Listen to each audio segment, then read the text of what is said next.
നിങ്ങളുടെ favourite shows ഇനി ഒരിക്കലും മിസ്സാവില്ല. ഇപ്പോൾ C5 കാണും നിങ്ങളുടെ ഫേവറേറ്റ് ഷോസ് തികച്ചും സൗജന്യമായി. നിന്റെ പ്രസംഗം കൊള്ളാം, പക്ഷേ ഇവിടുന്ന് അങ്ങോട്ട് നിന്റെ തകർച്ചയാ. പ്രിയപ്പെട്ടതെല്ലാം നിനക്ക് നഷ്ടപ്പെടും. നഷ്ടപ്പെടുത്തും ഞാൻ. അത് വേണ്ടെങ്കിൽ ഞാൻ പറഞ്ഞത് നീ അനുസരിച്ചേ പറ്റൂ. ആലോചിക്കും, എന്നിട്ടൊരു തീരുമാനം എടുക്കും. ഒന്നുറപ്പായി ഇവർക്കിടയിലുള്ള പ്രശ്നം ചെറുതല്ല. എന്തായാലും ഇവരുടെ ഈ രഹസ്യ കൂടിക്കാഴ്ച ഞാൻ അറിഞ്ഞെന്ന് രണ്ടുപേരെയും ഇപ്പൊ തന്നെ അറിയിക്കണം.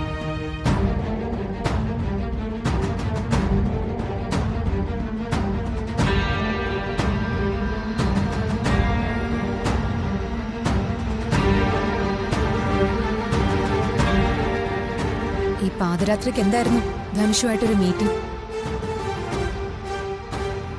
നിങ്ങളും അവനും തമ്മിൽ എന്താ ബന്ധം?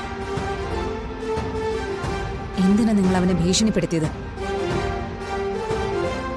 എല്ലാം ഞാൻ കണ്ടു.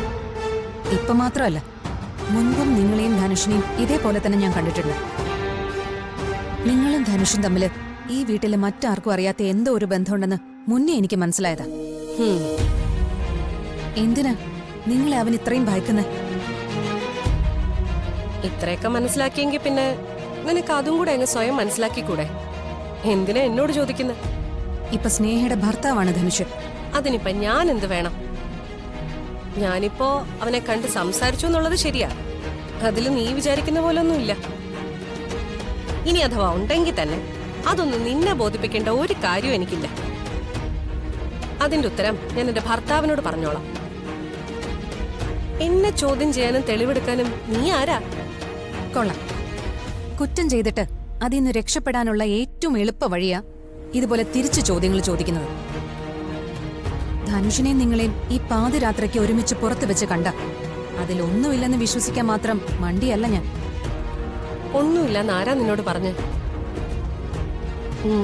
ഞാൻ പറഞ്ഞോ? സത്യം പറഞ്ഞാ നീ വിശ്വസിക്കില്ല. പിന്നെ ഞാൻ എന്ത് ചെയ്യും?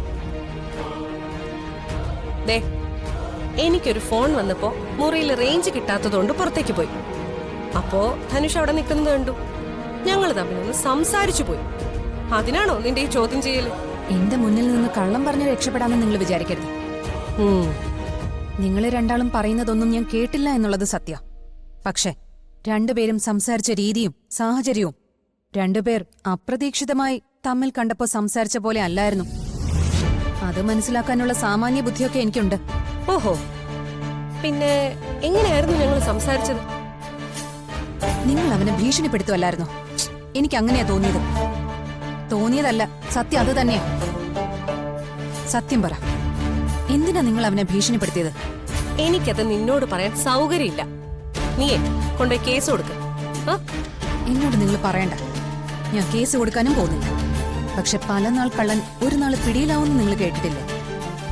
അതുപോലൊരു ദിവസം നന്ദേട്ടന്റെയും ഈ വീട്ടിലുള്ള എല്ലാവരുടെയും മുന്നിൽ നിങ്ങൾക്ക് ഉത്തരം പറയേണ്ടി വരും. നിന്റെ ഈ ഭീഷണിയൊന്നും എന്നോട് വേണ്ട.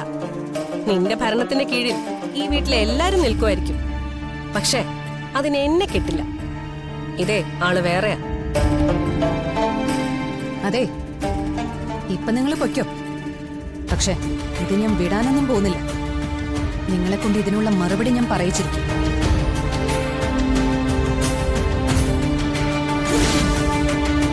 ഡൗൺലോഡ് ചെയ്യൂ C5 ആപ്പ്. കാണൂ എല്ലാ എപ്പിസോഡുകളും സൗജന്യമായി.